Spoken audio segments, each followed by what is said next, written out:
and gentlemen, coming to you live from the Lucky Dog studio in a hidden location somewhere in the upper Midwest of the United States of America, it's a brother making his own way but with all the wrong opinions. Welcome to the Morning Night Live with your host, the one and only P-Dog Knight. Hello, hello, hello. Got to get this thing going because, a little bit late today. But anyway, hey, everybody. Welcome to the Morning Night Live. I'm your host, Marty, also known as P-Dog Knight on the internet. And welcome back to the P-Dog Knight channel where, there's lots of questions. Lots of questions. And wait, that's not Daniel Penny. That is somebody else. We'll find out who this is today. Because a lot of people, I've been watching a lot of people go, well, if Daniel Penny were black or if what's his face was white and blah, blah, blah, blah, blah. The right answer,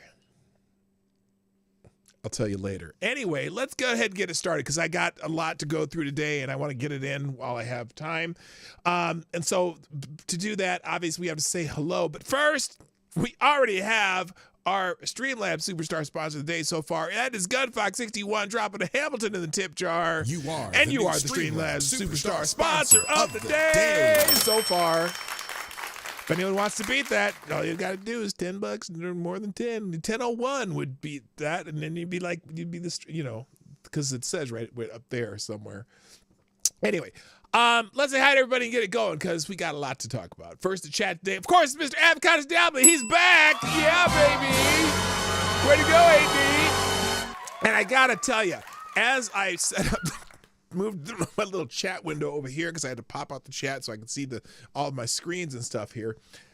JB, you were this close. This close. If it were hand grenades, you might be you'd also have been killing somebody, or if it was horseshoes, you'd have been in second place then too. But you were that close to being first, but 80 edged you out. Also, good morning, Kara Soldier, my favorite Canadian Jaeger pony, Mike Savage, Blarg. Also, good morning too. You guys were all by yourself for a while, weren't you? Gunfox61, the amazing distributor and administrator of the P-Dog Knight Discord server. Haven't put a lot of news in there lately, though. I just noticed but I've been seeing it in your Twitter feed, though. So I find your stuff, and then we got an article today. By the way, the Gunfox with the Hamilton dropped a little space news, which we'll go through today too. Also, good morning to my other favorite Canadian, Unacceptable Views. Good morning. Johnny Boomer Tech actually seems to be working today. Well, maybe. We'll see. Good morning, number one. Nice to see you again. Robert Banks. What's up, Banks? Who else is here? Kessler's in the house. Mr. Tire. Hello, Mr. Tire. There we go. Alexander Luskerch. Whoops, you got a double whammy there. Also, good morning, Tyler F. Reaction Puerto Rico. Maddie's in the house. Nice to see you. Lord Stanhope is here. Shrapnel's here. I'm trying not to double you up, but because I do that anyway. I said Shrapnel, Reaction. Who else? Oh, Aaron Meredith, what's up? I see you. And Patty O Furniture. Is that everybody? Did I miss anybody? Anyway, there's 20-something people here so far. 9 likes. Hit the like button. Do that. Get it out of the way. Just do that thing. And also share the stream if you haven't done so. That up at the top of the chat, wherever it is, it's either down there if you're on a phone or up there somewhere if you're on a desktop. Share the stream via X, the app formerly known as Twitter. All you got to do is do a little let's go. Let's go. You know what I'm saying? So drop a let's go in there. And speaking of let's goes, a couple of you have already been in oh, goodness. This is, okay, we got a couple already. That's nice. So here we go. We got Reaction on Puerto Rico dropping a let's go. Did I fix this already? I did. That was savage. Wait, what were we? Okay, I got you. And also, thank you, Sound Humble Nation, for tweeting out the show. I'll hit the heart little things here. And also, Somnable Nation dropped this. Let's go. Let's do it. It's go time. Yes, it is. It is go time. Thank you for dropping Let's Go. You still have time to do that, if you will. Also, thank you, Scribe Light and Reaction on Puerto Rico for retweeting the show, too. I appreciate you.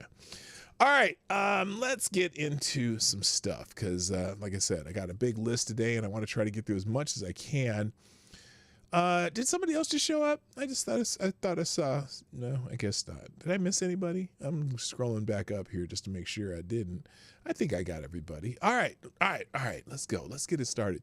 So, now I didn't get a celebrity birthday, but we do have a special day today, and I think this is via the UN, which not a big fan of the UN. I think they're a self-serving bunch of motherfuckers. But anyway, it is, and I don't know if it's international. It must be international because this is by the UN. It's Human Rights Day.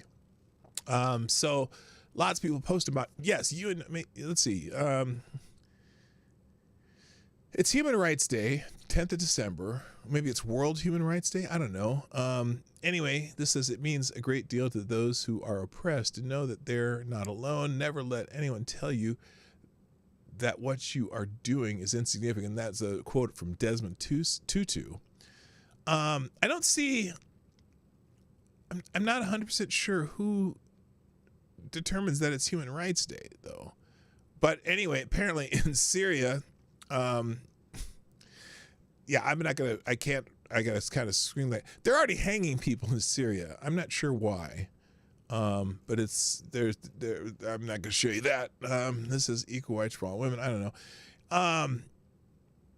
So anyway, yeah, it's Human Rights Day, and today on Human Rights Day, let's call out the absolute circus of shifting standards when it comes to so-called human rights in our society. The goalposts have been moved so far. We're now prioritizing the rights of criminals, illegal migrants, and those who outright despise our values, while hardworking, law-abiding citizens are left footing the bill. Since when did human rights include the right to cross borders illegally, ignore integration, and spit on the traditions of the country offering refuge? Meanwhile, our veterans are on the streets, our elderly are ignored, and ordinary families can barely keep the heat on.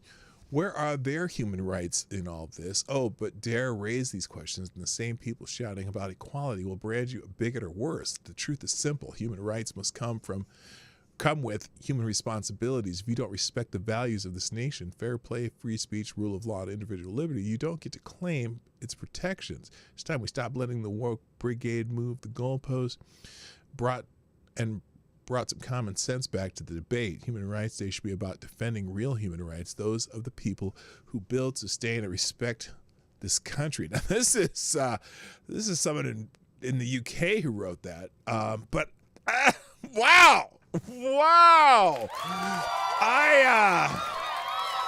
that's some deep thoughts, if you ask me, and so true. I know that there in certain European countries and the United States, we're having trouble with people coming in and wanting to change how we do business. And I need you to just shut the fuck up and learn how we do business and do it our way, because it's worked out pretty well for us. But who knows?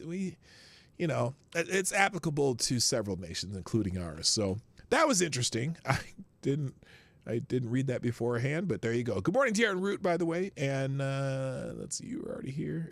Everyone's here. Oh my gosh, Johnny Boomertech is on today. I'll be danged. Well, let's fix this. All right,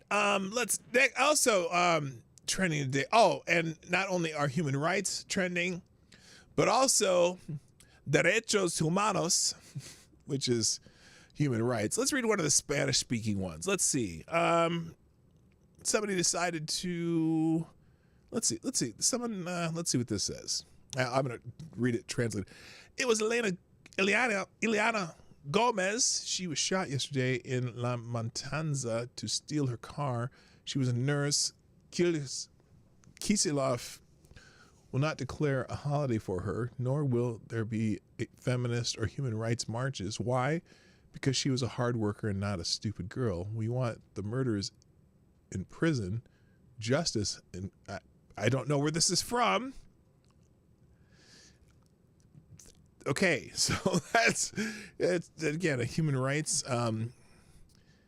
What does this one say? This is in Spanish about Israel. Let's see what this one says. Let's translate this one. 100 kidnapped, 431 days without human rights, locked underground, almost without air, water, or food, in the hands of murderers and rapists. Wow, they're talking about Israel. So someone supporting Israel in Spanish. Anyway, so it is International Human Rights Day. Celebrate with the best of us. Also in just very, very current news, Malibu is trending. Malibu, California. Apparently there's a fire burning out of control. 1,800 acres burned so far, evacuating hundreds of multi-million-dollar homes in Malibu. Pepperdine students are told to shelter in place, and power getting shut off. Prayers to the people of Malibu. Some footage from those fires right now happening in Cali. This one here, and that's not good. It has grown to 120 acres now, and Pepperdine is saying that the wildfire, that the Franklin fire, is not threatening the campus at this time. And we mentioned that the Pacific Coast Highway is closed. The campus and the people that are on that campus, the student and staff, have been told to shelter in place. Oh, wait. Somnable Nation. That is a dad joke. That is beautiful. Current news. It's electrifying.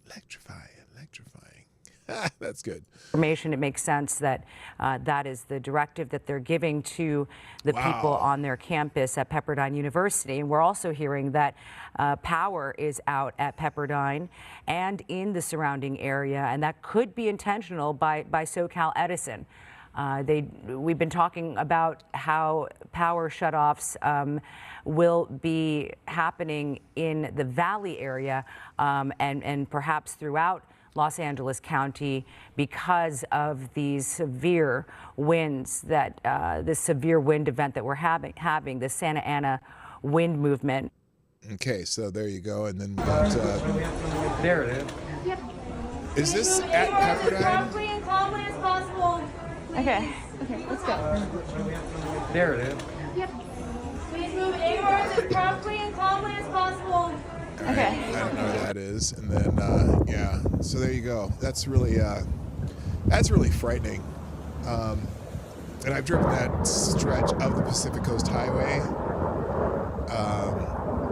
It's actually quite a beautiful drive. So anyway, massive wildfire in Malibu, Southern California, Franklin fire. One video shows students from inside the Pepperdine University Library. Wild, over 1,800 acres so far. Strong gusty winds are exploding the fire. And then again, these are students at Pepperdine who can see the fire from their library. They say shelter in place. I'd be like, get the fuck out. But anyway, that's what they told them to do. So apparently they don't seem to be in danger at the moment. Hope anyone in that area remains safe. But there's seriously, that stretches the Pacific Coast Highway too. Like, there are like not just $1 million homes, multi-million-dollar homes. Like Barbara Streisand's home is up that way. So, oh boy, that's tough. Syria is obviously in the news still with the new government takeover by the militant group. Is it I can't remember what it's called. I was going to say HRT. No, that's not HRT. Whatever they're called. So there's a whole bunch of stuff going on. This person says Israel is doing in Syria what Biden should have done in Afghanistan. Instead of leaving thousands of advanced weapons to a deranged barbarian horde, he should have destroyed them. Israel's literally keeping WMDs out of the hands of the next bin Laden. Yeah, Syria's problem. Someone says here, pray for Christians in Syria. Oh my God, the Babylon Bee. They're so bad. Okay, so this is satire, obviously. Biden cancels aid to Syria after finding out some needy Americans live there. Oh, snap. That's cold. And unfortunately, the area of Syria is originally a Christian country. Pray for the brothers and sisters in Syria. And there goes my phone keeps blinking at me because I keep saying Syria. So again, but Biden pledged to send aid to Syria while Hurricane Helene victims are still homeless. America last. Yeah, I don't like to juxtapose two. You can do two things at once, but they're not. But anyway, Christians in Syria are being captured by Islamic terrorists who says we're about to witness the mass genocide of Christians. May God protect these people. It's not good. It's not good at all. So anyway, and then related to that Syria also, Assad is trending. Apparently, he has been given asylum in Russia. And let's see. Now, it's funny. Oh, by the way, one of the criticisms of Tulsi Gabbard is that she met with Assad or whatever a few years ago just to kind of find out for herself what was going on there. And but that's funny because here, look at these pictures of Tulsi Gabbard with Assad. Oh, wait, just kidding. That was Nancy Pelosi and John Kerry. Yeah, they've been seen with Assad here and there. Oh, you can't see Assad in that picture. Let's go full middle. There we go. There you go. There's John Kerry and Nancy Pelosi with Bashar Assad. So it's not like, Tulsi Gabbard's the only person who's met with them. But anyway, let's see what else here. It appears that the deep state and the rebels they supported went into overdrive to overthrow Assad when Trump won the election, knowing Trump would end U.S. meddling in Syria. This is my tweet in 2019 when Trump pulled back from Obama's dangerous policy of destabilizing Syria. So this is Thomas Massey, who at the time, then he said a civil war in Syria has been devastating to Syrian Christians and other groups. It and the ruins of Iraq created space and conditions for ISIS, which seems to be the case again. The U.S. was wrong to foment war there. Thank you, Donald Trump, for bringing back sanity back to our foreign policy in Syria. Well, these last moves by the current administration, or maybe not moves by the current administration, but certainly escalating this to removing Assad and putting the former ISIS people back in place in Syria, maybe not the greatest idea. Who knows? I don't know. Assad's a bad guy. These guys are bad guys. Are there any good guys in the Syria? I don't even know. Anybody? They really splurged an interior decorator. Yeah. So, by the way, was Assad beneficial for the security of Christians in Syria? He participated in Christmas celebrations, which is a stark contrast to the actions of the Islamist groups that are known for eradicating Christians. So, I'm sure they're concerned. Now, let's see. Jewish opponent. Now that Assad has been deposed, but says it's a good thing because Israel's enemies in the region are weakened. So yeah, they're really pushing this idea that so we've weakened the enemies in the region. So basically, because Russia and Iran and were allies to Syria with Assad there, but what do we get in return? What do we get to replace it? It just reminds me of the fucking Taliban. Anyway, I'm gonna skip on. More nominees. Donald Trump has announced another nominee, Harmeet Dillon. I guess here's what Donald Trump put on Truth Social. I am pleased to announce or nominate Harmeet Dillon as Assistant Attorney General for Civil Rights at the U.S. Department of Justice. Throughout her career, Harmeet has stood up consistently to protect our cherished civil liberties, including taking on big tech for censoring our free speech, representing Christians who were prevented from praying together during COVID, and suing corporations who use woke policies to discriminate against their workers. Harmeet is one of the top election lawyers in the country, fighting to ensure that all and only legal votes are counted. She put that in capital letters. She is a graduate of Dartmouth College and the University of Virginia Law School and clerked in the U.S. Fourth Circuit Court of Appeals. Harmeet is a respected member of the Sikh religious community. In her new role at the DOJ, Harmeet will be a tireless defender of our constitutional rights and will enforce our civil rights and election laws fairly and firmly, he says loudly. Good morning, Special Can Acid, my the honorable mention in the favorite Canadian race. So yeah, Harmeet Dillon, who's did a lot of lawyering during the COVID stuff, and she's the real deal.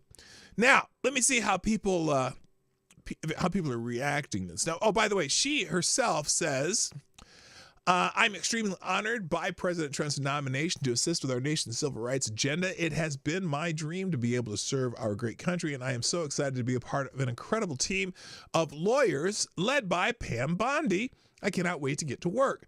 I would not be here today without my amazing mother and brother's support and my beloved fathers, Jepal and husband, Sarv, who did not live to see this day. I hope I will honor their memories with God's grace. So very nice message for Harmeet Dillon. Hello, Midnight Exile. I like Harmeet Dillon. She's very capable. Yeah, she's something else. There she is. Now it's funny. Remember who was it that tweeted? Oh, Mark Cuban. Remember we were talking a while back how Mark Cuban was saying Donald Trump does not like to have smart and accomplished women around him. Well, let's see. His nominee for the Attorney General is Pam Bondi. And then he has Harmeet Dillon here. He's got a lot of smart women around. Let's just put it that way. He's got a lot of smart, strong women around him. In fact, remember when he was president the first time? About half his cabinet and all his top advisors were women. What are they talking about? And Harmeet is a minority. She's a brown person of brownness, I guess you'd call it. There's lots of different brownnesses there could be, but she's a woman of brownness. So there you go. Is it Dillon a Democrat too? I don't know. I don't think so. She spoke at the Republican National Convention. I know that, but did she lead the? Didn't she open the Republican National Convention? I don't know. Good morning. Amazing disgrace. So anyway, Harmeet Dillon for the Assistant Attorney General for Civil Rights. Now, let me scroll down here slowly to see if there's anyone.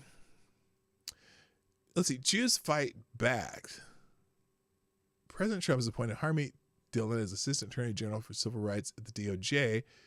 She has described the pro-Hamas protesters on campuses across the country as little terrorists who fuck around and find out. Drop a comment if you support her choice. Hey, I like her already. Anyway, let's see. Here's Harmeet Dillon. Please listen to her on the issue of the January 6 hearings. Okay, let's hear. Here's Harmeet Dillon on the January 6 hearings. And a half, and I would call it an extended advertisement with no actual legal significance, but all political by the January 6th committee and the Democrats. They pretty much used it as a commercial for their own side for the midterm election. So now the only correct purpose of a House Select Committee investigation is really towards legislation. And in this case, the one piece of legislation that came out of the January 6th committee was passed in September, having to do with the Electoral Count Act. And so after that is when they issued the subpoena for Donald Trump and sought extensive records. To the point it probably would have been hundreds of thousands of documents from his presidency. And so the reason why we fought back is really to stand for the principle of separation of powers. And this is not the first time that a president or former president has been subpoenaed by the House, and it would have been the first time that one actually testified if he had gone forward. Okay, so that's just an example of her doing her thing. Year and a half, I would call it. Kurt Schlichter, I can't express how much I respect fellow California lawyer Harmeet Dillon. I have referred cases to her in the past, and you can't get any higher validation. She is a fantastic lawyer, a great organizer, who is an inspired leader, a woman of faith and family, and a wonderful American. I'm proud to know her and delighted she'll be taking on the job in the administration focused to helping restore our civil rights. What a great choice. This is so cool. So there you go. Kurt Schlichter. Does Kurt Schlichter still follow me? Oh my God, he does. That's interesting. So there you go. Harmeet Dillon. And before I move on, real quick, JB, thank you, dropping a deuce in the tip jar. I appreciate you. And who says, I'm brown, da do dee da da da da dee da da da da dee da da. That's what you meant to do, right? There you go. Thank you. Appreciate your support, sir. Thank you very much. Greatly appreciate it. Okay, now other nominee news. This is funny. It's funny how they find groups of people to oppose things that Donald Trump does. This time, it is Nobel laureates. This time, Nobel laureates, and this is one of these stupid shill Democrat accounts, breaking in an unprecedented move. More than 75 Nobel Prize winners have signed a letter urging senators not to confirm Robert F. Kennedy Jr. as head of the Department of Health and Human Services. It's the first time in history that Nobel laureates have come together to oppose a cabinet choice. Now, I am just dumbfounded by this. It's hilarious, and in fact, wait, where is it? Here's a good point that should be made. 51 intelligence officials lied about the Hunter Biden laptop. 100 intelligence officials don't want Tulsi Gabbard. Now 75 Nobel laureates don't want RFK Jr. They are all liars. Liars. Why the fuck you lying? Liars. You lying dog-faced pony soldier. Fuck these motherfuckers. I don't care. I just don't care. Someone here breaking more than 70. Let's see. Is this the same thing? More than 75 Nobel laureates have just signed a letter urging senators not to confirm RFK Jr. as HHS secretary. That's none of their damn business. And because you're a Nobel laureate doesn't mean you know how to run the country. Okay? Yeah, I don't even know what your Nobel Prize was in. So anyway. Judging from the people who get Nobel Prizes, like Obama and Yasser Arafat, I'm not impressed. I concur. Moving on. Speaking of which, another news regarding nominees. Senator Tom Cotton has weighed in. The senator from, I want to say, where's he from? I can't remember. Arkansas. Tom Cotton says the new Republican majority Senate will confirm all President-elect Donald Trump's nominees, according to the senator from Arkansas. Cotton's words hold a lot of water. He was elected in November to serve as the Senate Republican Conference chair, the third-ranking post in leadership. This bold pronouncement signals that the conference is ready to move past establishment media-generated controversy and get to work acting on Trump's mandate by installing his picks to deliver his agenda. Quote, I expect our Republican Senate is going to confirm all of President Trump's nominees, Cotton tweeted on Monday morning. Cotton acknowledged recent history showing that if a president wants his nominee to get confirmed and sticks by him, as Trump has done with Pete Hegseth and not his nominee to lead the Pentagon, that nominee will receive the support of his party's senators. And it says all the 72 cabinet secretary nominees since the Clinton transition, or of them, only 2 nominees have ever received no votes from the president-elect's party, Cotton said in a subsequent tweet. No one should be surprised that the Republican Senate will confirm President Trump's nominees. So that sounds good. I mean, if Trump wants his people in, he puts them in. Again, Hegseth continued meeting Republican senators Monday with other nominees, including Tulsi Gabbard for Director of National Intelligence, beginning to make the rounds as well. Trump has an aggressive legislative agenda for the first 100 days of his administration. Congress will likely need to pass government funding legislation by mid-March and will consider 1 or perhaps even 2 reconciliation bills.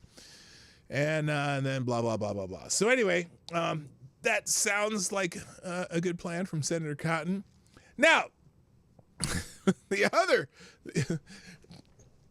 well, let me just put something up here that's kind of funny.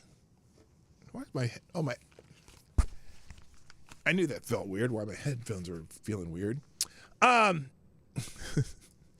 know how Donald Trump loves his social media. And he put out a funny, remember the other day, or we were talking about how when they were, I think, he was meeting with Justin Trudeau.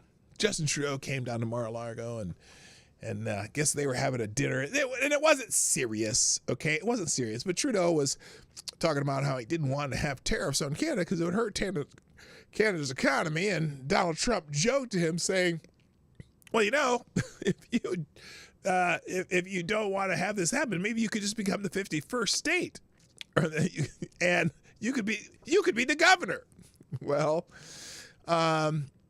this morning, I believe it was this morning, Donald Trump posted this on Truth Social. It was a pleasure. Oh, this was before. It was a pleasure to have dinner the other night with Governor Justin Trudeau of the great state of Canada. I look forward to seeing the governor again soon so that we may continue our in-depth talk on tariffs and trade, the results of which will be truly spectacular for all. Donald John Trump. Now, Justin Trudeau's ego tweeted back. Now, this is a parody account, obviously. Last night, President Trump posted about our dinner and referred to me as Governor Trudeau. He also referred to Canada as a state. The most powerful man on the planet is mocking me right out in the open because I am the laughingstock of the entire world. Okay, that is... he had all kinds of buttons for that one, so that's funny. That's some funny shit. I'm just saying.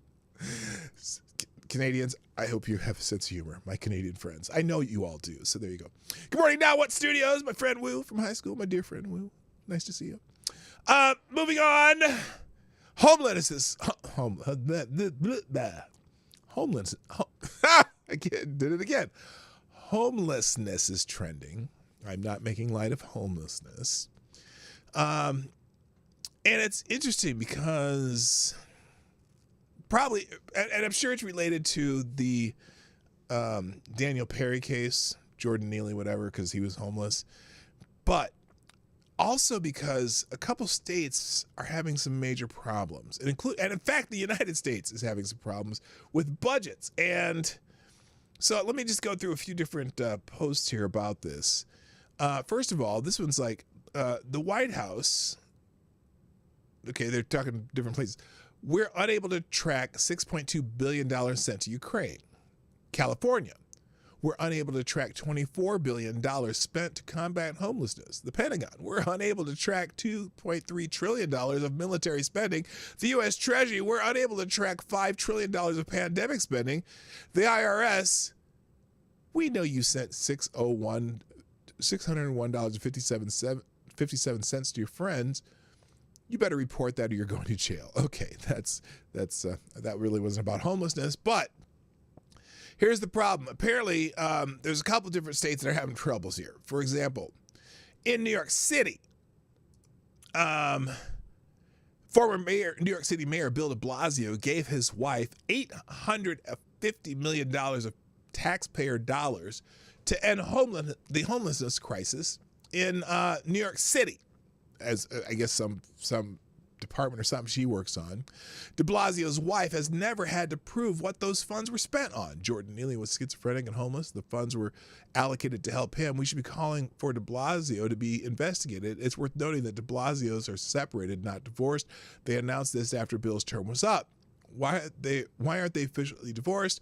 Possibly avoiding having to testify against one another. So apparently, yeah, there's an issue with $850 million that they aren't accounting for in New York City. Also, Gavin Newsom.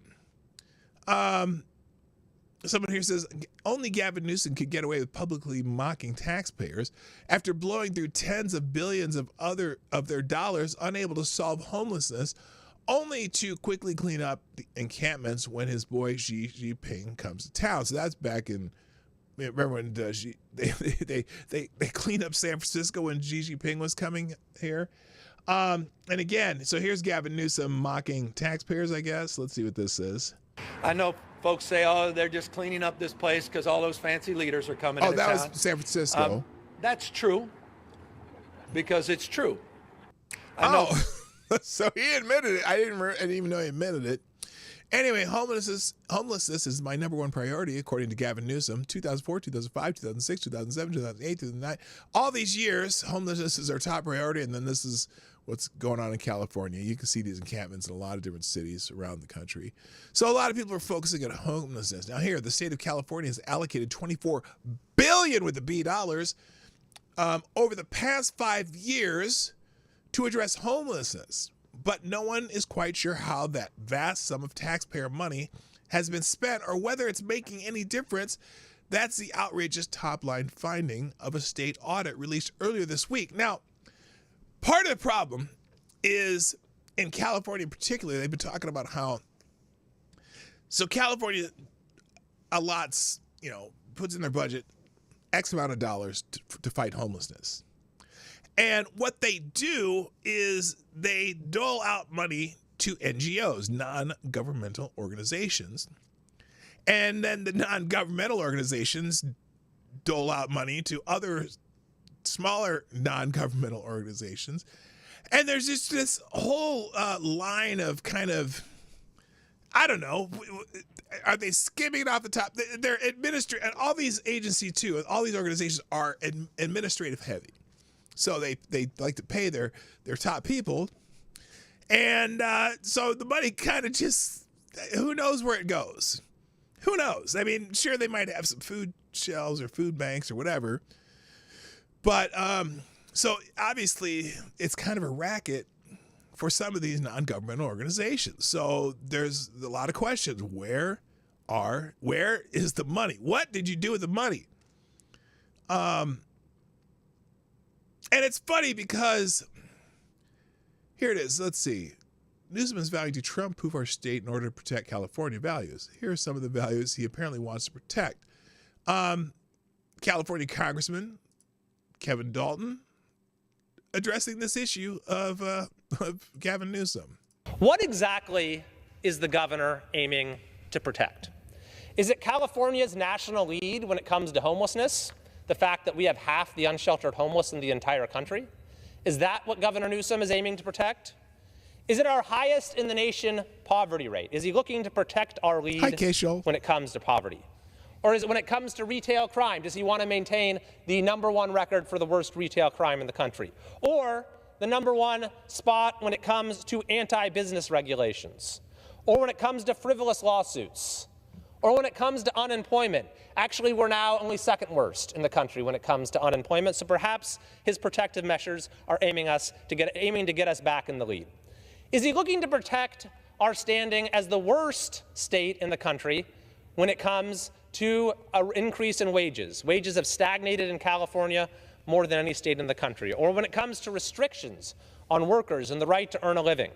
Is he looking to make sure that California maintains its lead in gas prices, well above the price of gas in any of the other 49 states? Well, we know he's looking to do that because his own CARB board just passed regulations that are going to raise gas prices about 60 cents a gallon more. Now remember, this is in reference to Gavin Newsom's desire to Trump-proof California. Is he looking to protect our standing as #2 in the country in housing costs, #2 in the country in water bills, #3 in the country in energy and electricity costs, #3 in the country in inequality, #1 in the country when it comes to income taxes? Certainly wants to protect California's lead in that respect. Does he want to protect our #1 in the country budget deficit that was reported last year? Or our standing 3rd in the country in road disrepair? Or maybe it's the fact that California has the highest illiteracy rate in the entire country. Perhaps that's what the value that Governor Newsom is aiming to protect. Or relatedly, the fact that we are second out of the 50 states when it comes to educational inequity. If we were still in the COVID days, he'd certainly be looking to protect our national lead when it came to school shutdowns, business shutdowns, and COVID mandates. We know that he's looking to protect our national lead when it comes to illegal border crossings. For the first time in the 90s, over the last year, the highest level of illegal border crossings have been in the San Diego border sector because he stood by California's standing as a sanctuary state. When it comes to funding for illegal immigrants, surely he's looking to protect our lead there, as California is the only state in the country that's offering free Medicaid to those who are here unlawfully. And most certainly, we know the governor is looking to extend California's four-peat in leading the nation in one-way U-Haul rentals and is looking through his protective special session, I'm sure, to make that a 5-piece. And yes, Amazing Disgrace, also number 1 in number 2s on the sidewalk. So there you go. That was perfect. So anyway, yeah, California Paradise. I don't know. I have family that lives there. I don't know why they still live there. So anyway, there you go. All right, let's move on. Jay-Z is also trending. We know why. I'm not going to get into it, but if you want to read more people talking shit about Jay-Z, what's this? Me liking every Jay-Z hate tweet.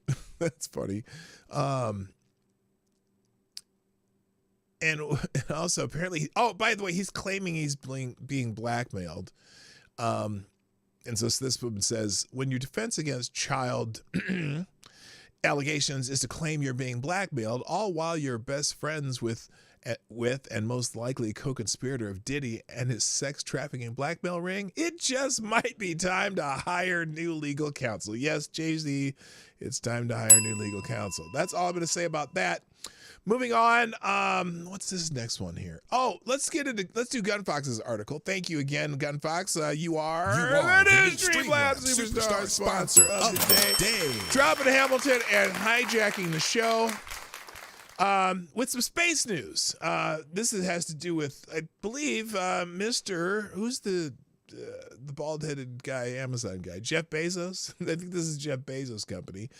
In a not-so-subtle signal to regulators, Blue Origin says New Glenn is ready. Blue Origin needs to fly the New Glenn rocket to identify where the vehicle has margin. So I guess they're testing a new rocket. Is that what it is? Here, let's read the article.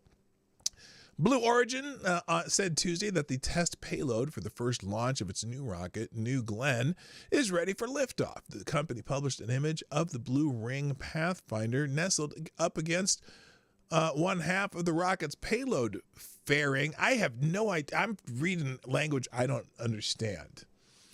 The small Pathfinder for the Blue Ring is seen set against one half of the payload fairing of Blue Origin's New Glenn rocket. So whatever that means. Gun Fox, you still here? Can you translate this? Let's see. There's a growing demand to quickly move and position equipment and infrastructure in multiple orbits. The company's chief executive, Dave Limp, said on LinkedIn, Blue Ring has advanced propulsion and communication capabilities for government and commercial customers to handle these maneuvers precisely and efficiently. This week's announcement, historically Blue Origin, has been tight-lipped about new products, but it is opening up more as it nears the debut of its flagship New Glenn rocket, and it appears to serve a couple. The announcement appears to serve a couple purposes. So, what are those purposes? Is that okay? We'll get it here. First of all, the relatively small payload contrasted with the size of the payload fairing highlights the greater volume the rocket offers over most conventional boosters. The New Glenn's payload fairing. What is a fairing? Anyone know what a fairing is? Wrong answers only. The New Glenn's payload fairing is 7 meters, 23 feet in diameter, as opposed to the more conventional 5 meters. It looks roomy in size. Oh, is that just a place that you can carry shit? It sounds like it. Additionally, the company appears to be publicly signaling the Federal Aviation Administration and other regulatory agencies that it believes New Glenn is ready to fly, pending approval to conduct a hot fire test at Launch Complex 36, and then for a liftoff from Florida. This is not so subtle message to regulators to please hurry up and complete the paperwork necessary for launch activities. It is not clear what is holding up the hot fire and launch approval in this case, but it is often environmental issues or certification of a flight termination system. So they're having a hard time getting the regulators to say, "Hey, sure, let's go. You're all ready to go. We've crossed all the dotted all the I's and crossed all the T's." Now, Blue Origin's release on Tuesday was carefully worded. The headline said New Glenn was, quote, on track, end quote, for launch this year, and stated that the Blue Ring payload is ready, quote unquote, for a launch this year. And yet there is no no notional or public launch date. The hot fire test has been delayed multiple times since the company put the rocket on its launch pad on November 23rd. It has been targeting November for the test, and more recently this past weekend. After years of delays for the rocket, originally due to debut in 2020. 2020? They're 4 years behind schedule? Holy crap. Jeff Bezos hired a new chief executive to run the company a little more than a year ago. Limp, an executive from Amazon, was given the mandate to change Blue Origin's slower-moving culture to be more nimble and urgent, and was told to launch New Glenn by the end of 2024. Well, they gotta be quick. Better be quick. You better be quick. Let's see. Only 3 weeks remain of the year, and there are a lot of good reasons that Bezos wants to complete his debut launch. Because they're falling behind that other billionaire dude, and Bezos wants to throw that penis up in the sky again. So anyway, there you go. They're having trouble with the regulators, but they're strongly suggesting that they should be able to fly soon. All right, moving on. Now, in this... have y'all been following the CEO slaughter dude, the guy, and apparently they caught the guy who shot him? I have a lot of questions. Because this young college graduate, super smart dude that went to an Ivy League school. Let me just tell you things are trending about this guy they caught. They caught the guy. Okay, they caught the suspect, a suspect in this CEO murder of the guy from, what is it, Health Alliance or whatever, whatever it's called. Okay, and his name's Luigi. Now, I immediately wanted to make a Mario Luigi joke, but anyway, Luigi Mangione, not related to Chuck.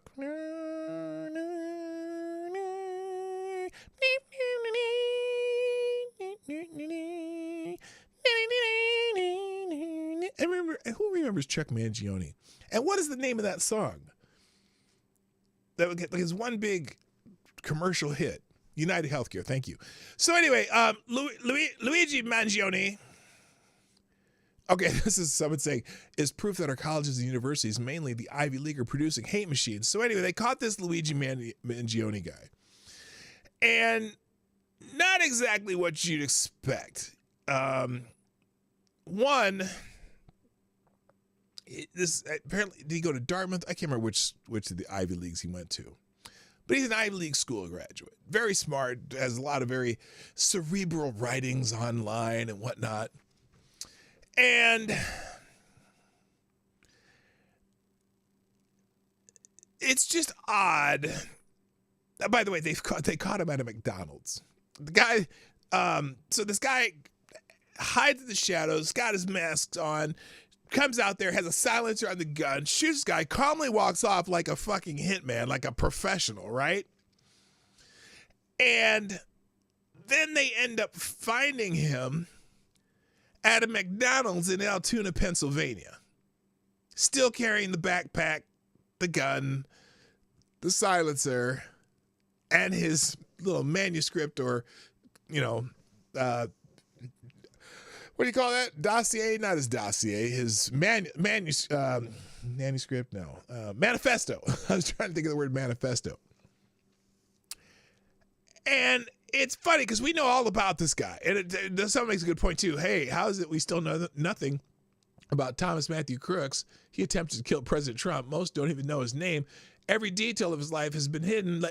Luigi Mangione is already a household name. Now, Luigi went to a very, very exclusive prep school. This is not some, everyone's thinking it was because he had someone didn't get his insurance and somebody died, blah, blah, blah.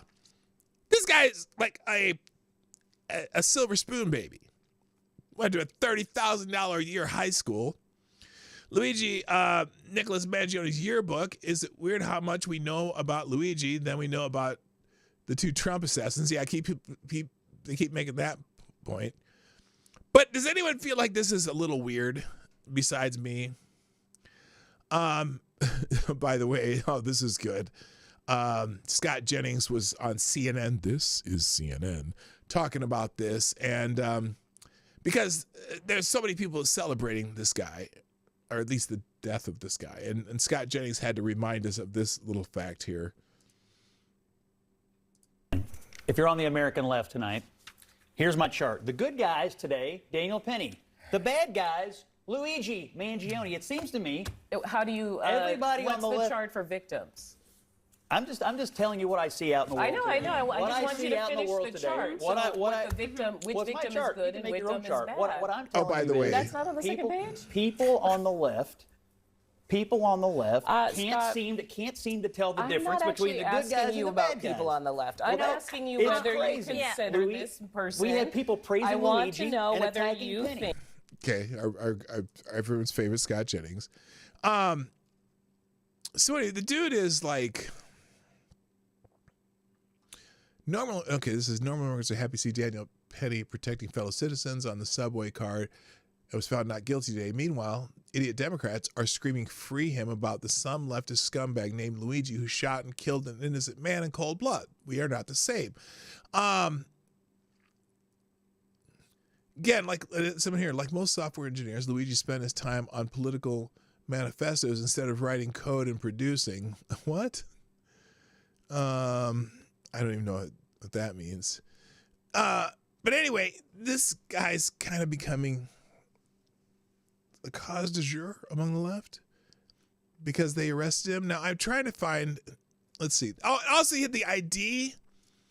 He had a fake ID and the gun that was found on him at the time of his arrest, matching where he stayed at some hostel. And oh my gosh, that's funny. Has anyone located Luigi Mangione's Grindr profile? What? Maybe Adam Kinzinger could help us out with that. So,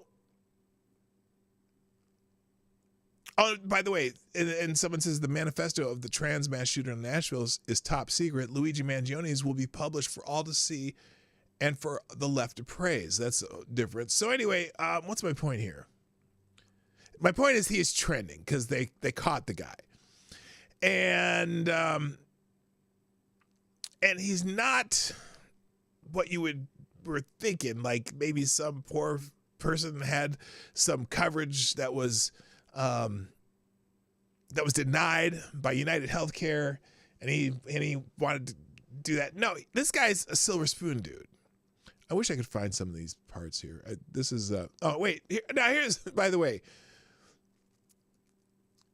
Like here's someone, this is a level of reasoning that the vast majority of humans simply aren't capable of. You don't have to agree with what Luigi Mangione did to believe he's highly intelligent. Now here's an example of Luigi Mangione's intelligence.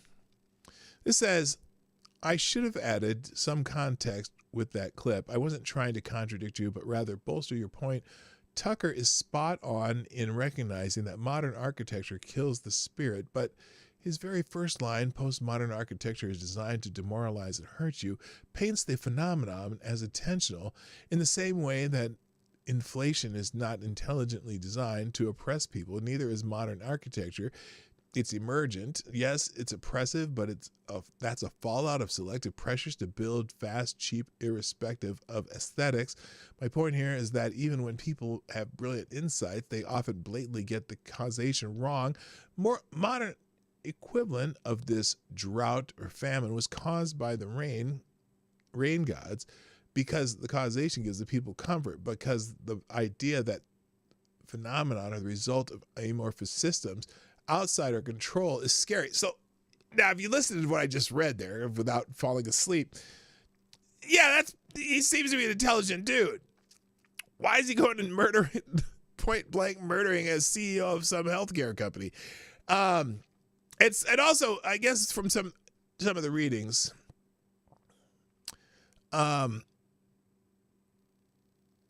this may not have had anything to do with healthcare, but just CEOs in general. Who knows? Now, oh my God, crystal ball, Plot twist. The United Health CEO killer was apparently a right-wing fan of Elon Musk, Tucker Carlson, Theo Huberman, and other right-wing adjacent personalities.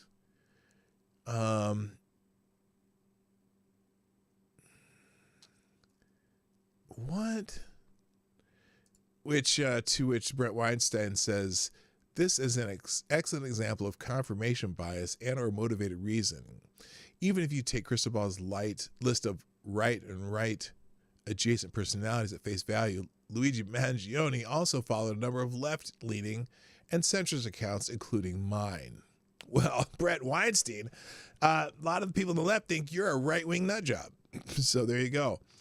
And this Burger King tweet is fake. It's a satire. Burger King, we don't snitch. That's not because he was caught at McDonald's. All right, let's see. Is there anything else about him?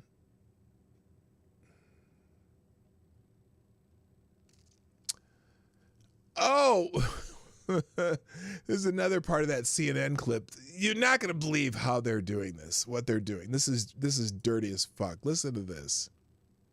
Later in the night, we're also going to talk about Penny and the verdict there. Mm-hmm. There you also have a victim who somebody determined did not deserve to continue living, right? No. Yeah, tell me which vigilante action is okay. One is being proactive, right? So this kid who executed a guy walking away from him, shot him in the back, for no reason whatsoever. Daniel Penny is a hero. You can say anything you want. Talk to people who ride the subway every day, because I do all the time. So let me I can't find anyone who rides the subway. I can't even believe she said that. Hello, Shrapnel. Hello, Andrew Thorsten. I cannot believe she made that equivalent. First of all, Danny Penny wasn't being a vigilante. He was just trying to protect people on a subway after they were being threatened. This guy went out and murdered somebody in cold blood, who may or may not be a bad guy, maybe a good guy. Nobody doesn't know. Just he's a CEO and he went out and killed him in cold blood. That's just straight out murder, intentional murder, versus an accidental death that may not even been caused by what he did. Not a vigilante. Holy shit! I can't believe that shit. That's insane. By the way, just to be clear, how did the FBI nab this guy Luigi in 3 days, but still hasn't gotten the guy who planned pipe bombs on January 5th, 4 years ago? That's a good question. So anyway, other things that are trending because of this, we'll read some articles. Mangione, which is his name, and then also McDonald's, because that's where he was caught, and then Altoona, Pennsylvania. But let's go to the stories here. Police identify person of interest in insurance CEO assassination. Authorities have reportedly detained Luigi Mangione in Altoona, Pennsylvania in connection with the murder of United Healthcare CEO Brian Thompson in New York City, according to police sources. Law enforcement officials said Mangione is considered to be a person of interest. Didn't they? Well, look, by the way, this is all very suspicious to me. He was so hitman perfect until he showed up at McDonald's. How did that happen? And is being held for questioning in connection with the fatal shooting, according to TMZ. I did use TMZ. Sources close to the situation said someone provided local police a tip that the person of interest was observed in a McDonald's. By the way, and people are in line calling him a snitch. It's like, no, this guy murdered somebody and you notified authorities. That's not being a snitch. The individual claimed Mangione had a firearm similar to the one used in the murder. Law enforcement sources said the person of interest is an Ivy League graduate with anti-capitalist leanings, according to the New York Post. He allegedly liked quotes by Unabomber Ted Kaczynski online. Mangione despised the health industry due to its treatment of a deceased family member. Oh, so he did have a deceased family member. Police sources claim. Sources told the Post that the person of interest had a manifesto slamming the healthcare industry on him when taken into custody. The document allegedly criticized the industry's profit margins and claimed it had malicious motivation. Look, the healthcare industry, whether you like our healthcare industry or you like healthcare industries in other countries, which are paid for by the government, there's not a whole lot of difference between them in some ways. Like if you're in a country with universal health care, there's a lot of things they don't approve of either. Or if you're let's say you're trying to get a CAT scan because someone thinks you might have cancer, and some places it might take you 6 months to get that CAT scan. Where in the United States, yeah, you got to have your insurance set up or whatever, but you can get this CAT scan tomorrow. or maybe even the same day. This is funny because I had to get it when I was getting my hip shit done, my hip replaced. The very first time I went in to the doctor, I went into Twin City Orthopedics, okay? And we got to talking. I was there with the doc, and he goes, well, they took some x-rays, and then they said, well, maybe we need to get an MRI. Why don't you run downstairs and get that done and come back up? I had the MRI the same day I had my first appointment. And he's like, oh, yeah, that's fucked up. Your hip's fucked up. That's going to have to be replaced. Where some places it takes you 2 months, 3 months, 4 months to get an MRI for something. So there are advantages and disadvantages to different systems around the world. I don't know if it's that bad everywhere, but, I'm saying, like, I remember when I did some research on this a while back, and I'm sure it's changed since. But, and this might have been 2016. I think I was looking this up, where, for example, in Canada, and our friends to the north, there was something like 9. At the time, there was like 9 MRI machines in the entire country. Like, you had to go for miles to get an MRI. And it might have been earlier than this. But anyway. And I can name 12 different places that MRI machines within 10 miles of me.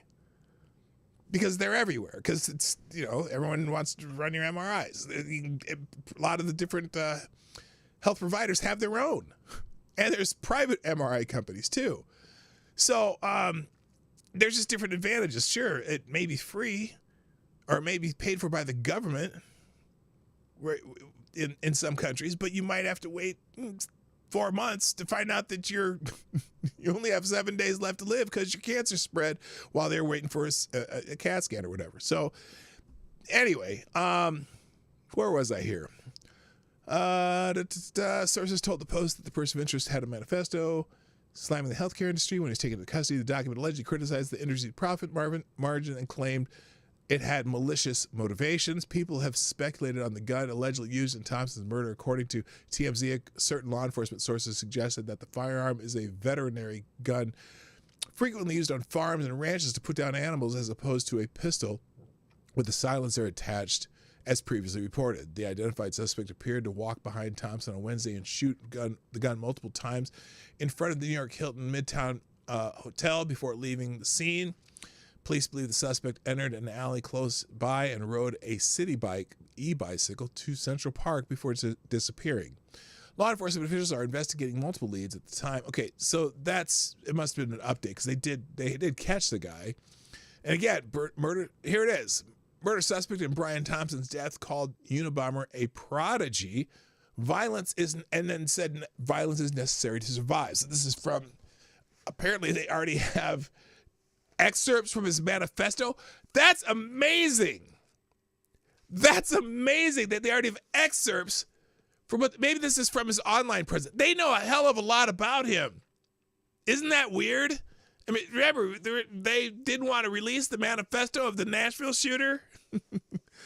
Luigi Mangione, the suspect in the fatal shooting of United Healthcare CEO Brian Thompson, reviewed Unabomber Ted Kaczynski's manifesto on the book reviews and recommended websites Goodreads, where he called Kaczynski a prodigy, adding, quote, violence is necessary to survive.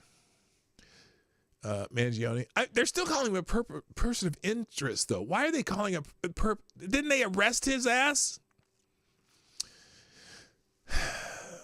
Mangione, a person of interest in Thompson's death, who was arrested on gun charges in Altoona, Pennsylvania on Monday, reviewed Industry, Society, and Its Future, also known as the Unabomber's Manifesto, earlier this year on his purported Goodreads account, calling Ted Kaczynski a prodigy. Clearly written by a mathematics prodigy, reads like a series of lemmas on the question of 21st century quality of life. Mangione began his book review for the Unabomber Manifesto, a 1995 anti-technology essay by Kaczynski, which he rated 4 out of 5 stars. Oh, I see. So he rated Ted Kaczynski's manifesto in book form. It's easy to quickly and thoughtless write this off as a manifesto of a lunatic in order to avoid facing some of the uncomfortable problems it identifies, but it's simply impossible to ignore how prescient many of his predictions about modern society turned out, Mangione continues. So it's all about him writing this review on the book. So that's interesting. And then there's an article in American Greatness just talking about how he admired the Unabomber, embraced anti-capitalism and climate change causes. So you can read that one on your own. Let's get into the Daniel Penny stuff. Daniel Penny, as we know, was found not guilty in his case. Let's see. Let's start with here. Oh shoot. There was one that was straight, the story about him being found not acquitted. Well, I don't know what happened to that. Anyway, let's go here. So, as we know, Daniel Penny was acquitted. And it's, for some reason, this has turned into a race thing. And I wanted to address the comment up here, if Daniel Penny was black. Now, let's just go through some of these tweets before I get to that, though. So apparently the NAACP tweeted out, the acquittal of Daniel Penny in the death of Jordan Neely has effectively given license for vigilante justice to be waged on the black community without consequence. It's a painful reminder of the inequities of our justice system. What else there's more. Let me see. Jordan deserved compassion. Instead, he was met with violence. We stand with his family in calling for accountability. So they're replying to the CNN article that he was acquitted of criminally negligent homicide and subway chokehold death of Jordan Neely after a more serious manslaughter charge was dismissed. Now, reader, there's a community note on the NAACP's tweet here. Daniel Penny did not act alone in defending himself and others from Neely. A black man can be clearly seen assisting Penny to subdue Neely. A black woman testified in defense of Penny. There's no evidence that Penny was motivated by race. And it's fast. Well, here, I remember I've listed this one too. This is Kaizen D. Asidiadu.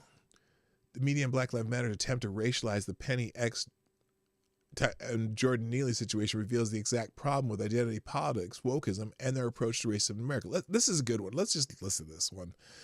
Because this probably is going to make the point I was going to make. The Daniel Penny situation reveals exactly what's wrong with our approach to racism in America, woke culture, and identity politics. For those of you who haven't been following, Daniel Penny is a white former Marine who had an altercation with a homeless black man named Jordan Neely. Jordan Neely had a history of being arrested and was diagnosed with schizophrenia. One day, they were both on a New York City subway. In a moment of desperation and frustration, Daniel Penny expressed that he was tired of being homeless, tired of being hungry, ready to serve life in prison, and ready to die. In addition to that, he said, "Someone is going to die today." After saying that, he threw his jacket on the floor, and other people on the train started to feel unsafe.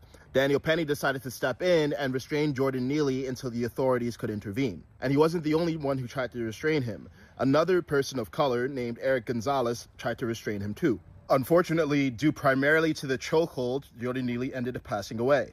And it's also worth noting that he did have drugs in his system at the time. Now, rather than people looking at this through the lens of safety and a schizophrenic homeless man who said that someone is going to die today, needing to be restrained, movements like Black Lives Matter have managed to turn this into a racial issue. And they're claiming that the reason why this happened is because Jordan Neely is a black man. Now, as a black man, I want to give you some perspective.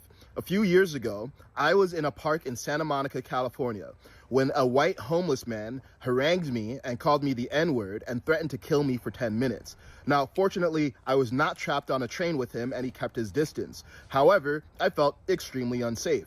And the reason I felt unsafe was not because he was calling me the N-word, but because he was threatening to kill me. And herein lies the problem. Rather than focusing on the fact that this was a homeless man on the streets of a democratically run city that is so poorly run that we keep on spending money on homelessness while not actually resolving the issue, somehow we all get distracted and get gaslit into thinking that this is primarily an issue about race rather than safety. And what that leads politicians to do is continue to pander to us and play identity politics with their policies, because they know that rather than focusing on their ineptitude and the fact that they're allowing homelessness to run rampant, instead we're going to allow ourselves to be distracted and view everything through a racial lens.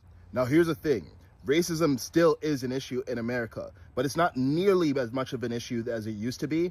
And I would say it's not even in the top 3 of existential issues facing America, because we're dealing with the threat of a nuclear holocaust and a health crisis that is making us all fatter, sicker, and more depressed. And rather than dealing with those issues, we keep on getting distracted by the most emotionally laden issues. And all that's doing is causing us to be more divided, because rather than focusing on the content of each other's characters, we keep viewing everything through the lens of race. Now, the question comes up, and let me see if I can find Mehdi Hassan here. By the way, the things that are trending because of this are Daniel Penny, Neely. We already watched the CNN clip here that I played already, but this is the tweet that got, and it's not the only one who says this, but this is the one that got on my nerves. So this is Mehdi Hassan. He's a MSNBC jackhole. He has a show over there, and he's the biggest race baiting motherfucker on the planet. And when I say race baiting, I'm saying that as a black man who's going, man, why you always got to put this into that perspective? Okay, he says, just imagine if Jordan Neely had been white and Daniel Penny was black. Imagine what some of the folks defending Penny today would be saying. Just imagine. Well, if it was some crazy knucklehead on the subway, the white dude on the subway threatening to kill people on the subway, and a black guy subdued him, I think they'd be just fine with it, right? They'd probably the same results, right? But let's talk about a similar situation, okay? Charges dropped against New York City man accused in fatal subway stabbing. Now this is interesting because apparently they were going to prosecute him too. Al Bragg took this to a grand jury. Grand jury declined to indict Jordan Williams on manslaughter and weapons charges in connection with the incident this month on a Brooklyn J train, NBC New York reported. Jordan Williams, the 20-year-old man who was accused of fatally stabbing a New York City subway rider, not just chokehold, not just subduing, but stabbing a New York City subway rider, will avoid prosecution, city officials said Wednesday. A grand jury declined to indict Williams on manslaughter and weapons charges in connection with the deadly stabbing of Victor Oredirago, 36, on a Brooklyn train on June 13th. Oredirago was alleged to have punched Williams' girlfriend and harassed other passengers. Quote, "Our office conducted an impartial and thorough investigation of this tragic case, which included review of multiple videos and interviews with all available witnesses, and that evidence was fairly presented to a grand jury," the Brooklyn District Attorney's Office said in a statement. today, the charges against Jordan Williams have been dismissed. Williams' attorney, Jason Goldman, has said that his client had acted in self-defense. The grand jury appeared to agree. Under New York law, a person is justified in using deadly physical force when they reasonably believe it's necessary to use such force to defend themselves or others from imminent use of deadly or unlawful physical force, the DA's office said in this statement. Now, isn't that amazing that they can come up with that for this case where someone stabbed and killed somebody with a knife? And not in the other case. Again, he says, under New York law, a person is justified in using deadly physical force when they reasonably believe it is necessary to use such force to defend themselves or others from imminent use of deadly or unlawful physical force. Now, maybe they could say that Jordan Neely's verbal threats were not threats of using deadly or unlawful physical force, even though he said,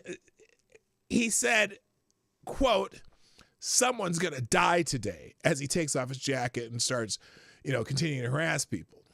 Now, addressing the grand jury's decision Wednesday, this is back on, what's the date here? June 29th, around the same time. Addressing the grand jury's decision Wednesday, Williams said he had been scared in that situation. I'm happy to report that I can get on with my life the way I'd like to. The deadly altercation unfolded just after 8 p.m. on June 13th on a northbound J train as it approached Marcy Avenue and Broadway, New York Police City said. Durago was taken to New York Brooklyn Methodist Hospital with a stab wound to the chest and was later pronounced dead. Law enforcement sources told NBC New York that Durago had allegedly been harassing people on the train and acting belligerently and erratically. The police official told the station that one of the people he harassed was Williams' girlfriend. A source told NBC New York that Durago had punched her. It was not clear what exactly happened in the lead up to the stabbing. So what? No one was taking video of this either? So the case drew comparisons to another deadly clash. Earlier on, the incident drew comparisons to the altercation resulting in the death of Jordan Neely, former Michael Jackson impersonator who died last month after a Marine veteran allegedly put him in a chokehold on a New York City subway train. Whoa, they left out some details there. The day Williams' charges were dropped, the suspect in Neely's death, Daniel Penny, pleaded not guilty to second-degree manslaughter and criminally negligent homicide, which we know, of course, those have been dropped. So, wow, what if he had been a black man, what would have happened? Well, now it's interesting because they say, well, if he was a black man, it would be completely different. Right. If he were a black man, the charges probably would have been dropped. Right? Right? So that's interesting. Now, in this case with Daniel Penny, according to Jonathan Turley, the most surprised person in the room was probably Alvin Bragg.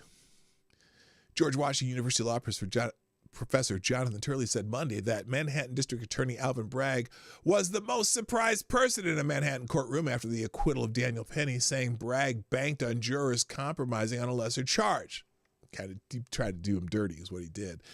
The Manhattan jury found Penny not guilty on charges of criminally negligent homicide in the death of Jordan Neely after the judge dismissed a manslaughter charge against the Marine veteran. Turley said that Bragg had been banking on the jury convincing Penny on the lesser charge. Quote, this is not obviously how District Attorney Bragg had planned this. Turley told Fox News host Harris Faulkner. Let's see how long is the video here. This is good. So this is really important. I want to bring in now Jonathan Turley, Fox News contributor, constitutional law attorney, and George Washington University law professor. Jonathan, before we get into what comes next in all of this, just your initial reaction. This was fairly quick.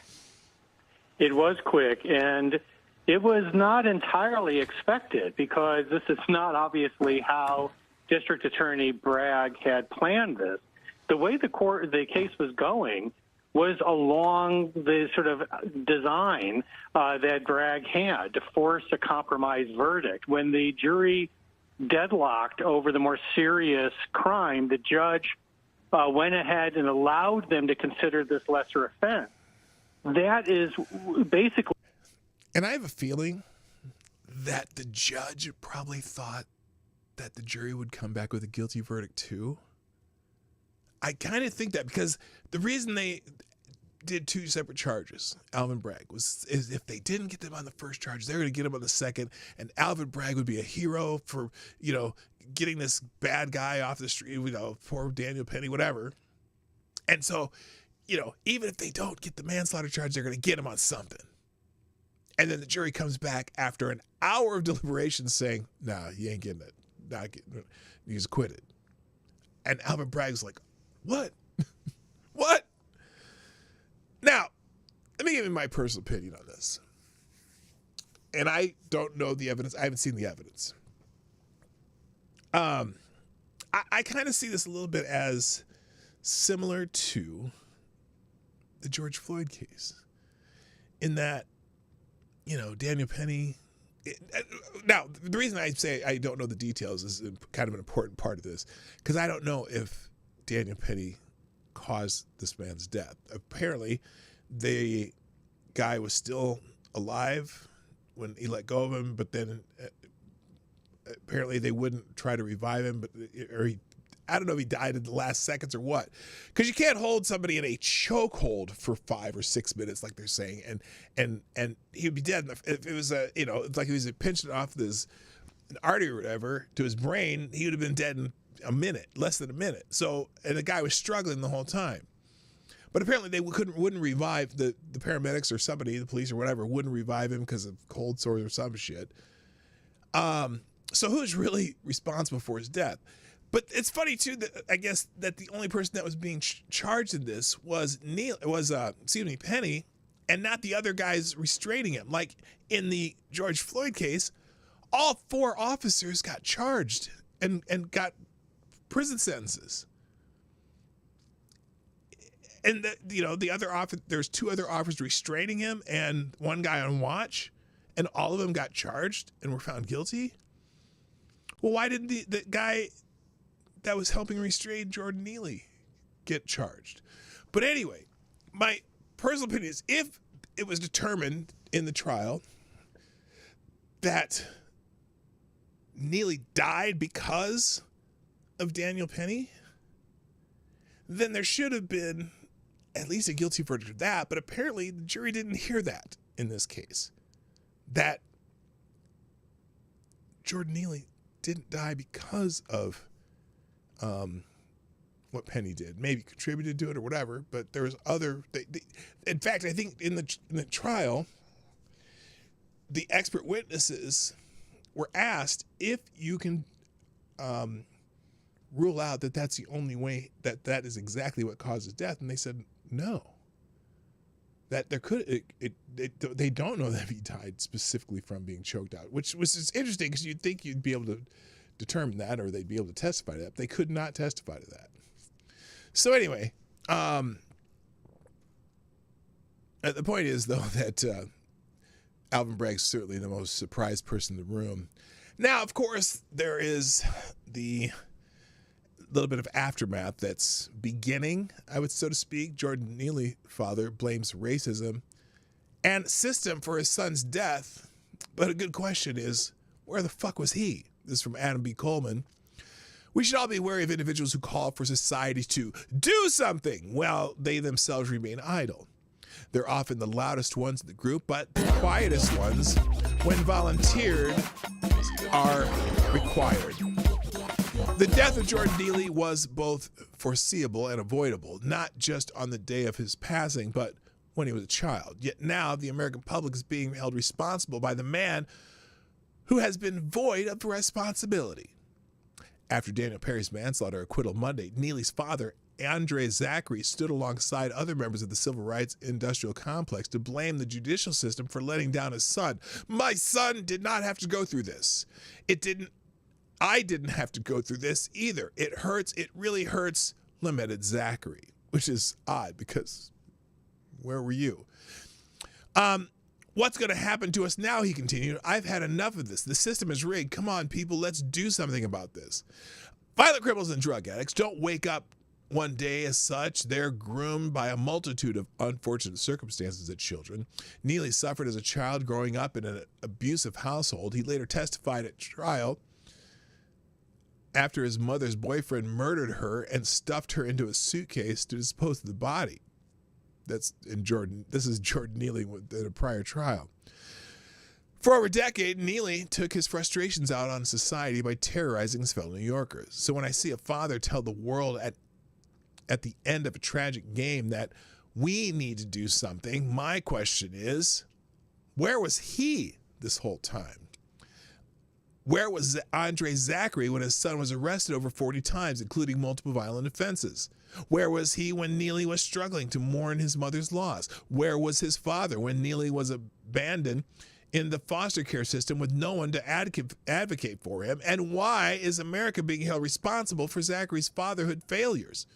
It's convenient for Zachary that Neely's death involved a white person and occurred on camera. In any other circumstances, his father's faux outrage wouldn't have been boosted by leftist foot soldiers looking for another dead black man to hold up as a martyr, and Zachary gets to make white people the problem instead of himself. He is now a temporary ally of a race-baiting leftist masquerading as civil rights champions who frame Neely's story as a product of white supremacy, not one of parental negligence. As the father of an adult child, if my son became a neighborhood terrorist, I would be embarrassed and carry a debt of responsibility for my hand in his creation. Fathers are supposed to protect their children and guide them towards prosperity with love in mind, and that job doesn't end when they turned 18. After Neely's death, Zachary gave an interview claiming his son was a good man, but we know Neely was struggling with mental illness, drug use, and violence. Is Zachary lying about his son's character, or was he too uninvolved in Neely's adult life to know otherwise? I would say the latter. But now we are told that the American public, especially white Americans, need to be more responsible for Jordan Neely than his father was. We're supposed to care more about Neely's black life than his father ever did. Good fathers lead by example and are accountable for their failures. They don't use their children for convenience, employ race narratives to escape culpability, or pimp out their child's name for explosive organizations to sloganize as long as it's relevant. Every menace to society began as a child who was neglected, violated, or mistreated. Neely's death was preventable decades ago if only he had his father there to protect him as he should have. So, spot on, Adam Coleman. Thank you, Avocados Dialby. Drop a small bullet in the tip jar. Avocados Dialby says the he didn't die immediately argument in this case is an annoying, bad, simplistic argument. Try using that argument with a stabbing or shooting. Those people don't die right away either. Well, yeah, no, okay.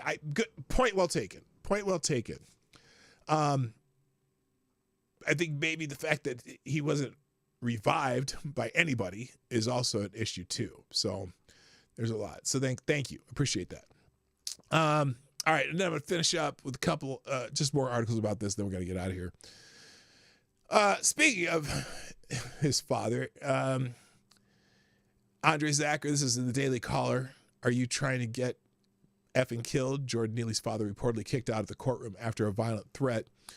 Andre Zachary, the father of Jordan Neely, the deceased subject of the former Marine Daniel Penny's manslaughter and homicide trials, allegedly threatened Penny's defense lawyer after the judge delivered a not guilty verdict, Fox News reported on Monday.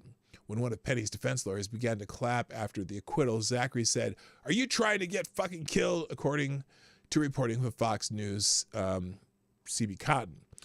Officials removed Zachary from the courtroom after an audible outburst with expletives, according to CNN's Omar Jimenez, citing Lauren Duvall's. Okay, why did they? I don't care who said it. He left the courtroom with a bunch of expletives. Manhattan jury found Penny not guilty of criminally negligent homicide Monday after Judge Maxwell Riley dismissed the second-degree manslaughter charge on Friday. So, and then they just give more details. But here's and then here is his father speaking after he was found not guilty. I just want to say, I miss my son. My son didn't have to go through. When was the last time you saw your son, sir? I'm curious. When was the last time you saw your son?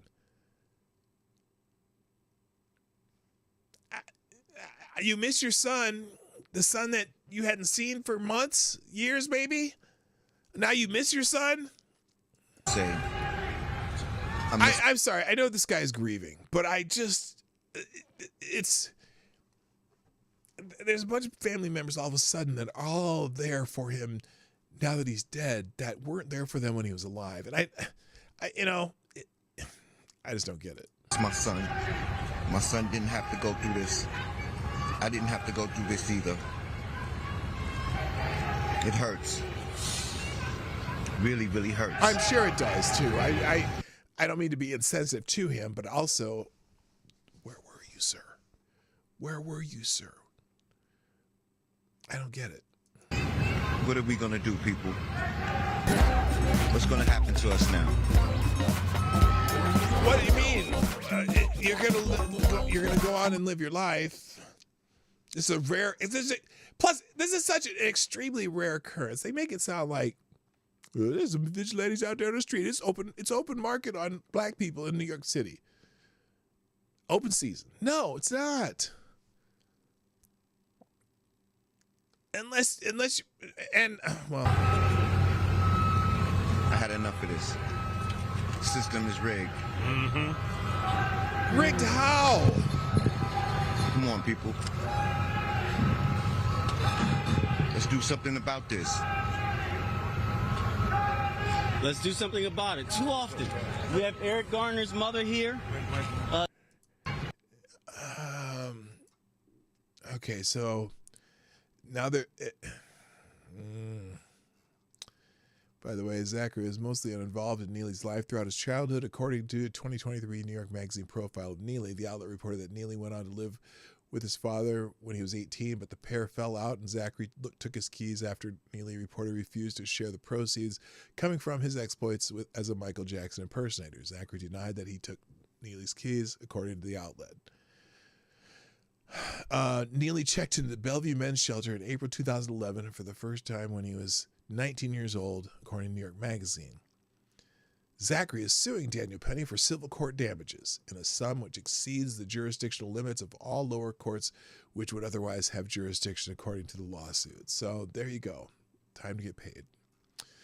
There's a lot of other articles, but I'm not going to get to it. Thank you, Avocados Diabli.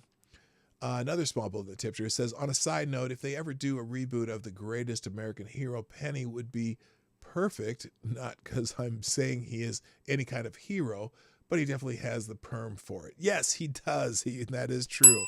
Thank you very much for that. And again, this is one of those cases where some people are throwing that word hero around. And it even annoyed me when I saw someone on CNN saying he should get a medal from Congress and whatever. By the way, the BLM, of course, leaders in New York City have called for black vigilantes following the Perry verdict. Here's the BLM leader. We need some black vigilantes. That's right. People want to jump up and choke us and kill us for being loud. How about we do the same when they attempt to oppress us? Right. I'm curious how you're being oppressed, sir. I'm tired. Tired. So anyway, I haven't heard of any violence going on in New York City over this yet. We'll see what happens. We'll see. I'm sure there'll be marches and protests for it. You know, I really don't have anything else to say. There's going to be a bunch of articles in my links today about different things. The FDA federal judge says the FDA must release COVID vaccine emergency youth authorization files by June 2025. Oh, they get a whole 6 months. Great. In an article about the Canadian government wanting to take more firearms away from Canadians. We kind of mentioned that the other day. We saw that clip. In legal insurrection, University of Illinois Chicago Department of Art History says there's too many white scholars and it's ethically problematic. Whatever. Welcome to Education Day. Also, a college has told, is it Claremont McKenna College, has told students that are in the country illegally could meet with an immigration lawyer for a free initial consultation. It's telling its international students to return before Trump takes office and offers to shelter illegals. Yeah, bro. You can read that one on your own. In Legal Insurrection also, Putin grants Assad asylum in Russia after fleeing Syria. We already mentioned that. And then a couple more articles on the deal in Syria. So you can check these out. I'm going to put them in the chat, the links in the chat in a moment. And that's it for today. I'll be back tomorrow, obviously, because, wait, what happened here? Oh, there we go. Let me do this. Share as a web page. There we go. All right. Anyway, guys, that's it for today. I'll be back around the same time tomorrow. Let me put this in the chat. As soon as the chat pops up. There we go. Finally. Thank you. Today's links are now in the chat, and they'll be in the description if you can't find them there later. That's it for today, guys. I got to go. Appreciate you. My name is P-Dog Knight, and I'm out of here. Bye-bye. Have a great day. Hey, this is P-Dog Knight, and thank you for watching today on the P-Dog Knight channel. If you have an observation or remark you'd like to make about this video or my channel, I absolutely welcome you to write it in the comment section down below. I really look forward to hearing from you. And before you go, if you like what you saw but you're not already subscribed, please make sure you hit the subscribe button and definitely click that bell that pops up afterwards so you'll be notified when I post new videos or when we go live. I broadcast my live show, The Morning Night Live, Monday through Friday at 10 o'clock Eastern, 9 o'clock Central. A special thank you to all the supporters of this channel who share our videos on social media and who make donations through Streamlabs, YouTube, Venmo, and Cash App, which are all linked in the description down below. Thanks again, and until next time, I'm P-Dog Knight, and I'm out of here.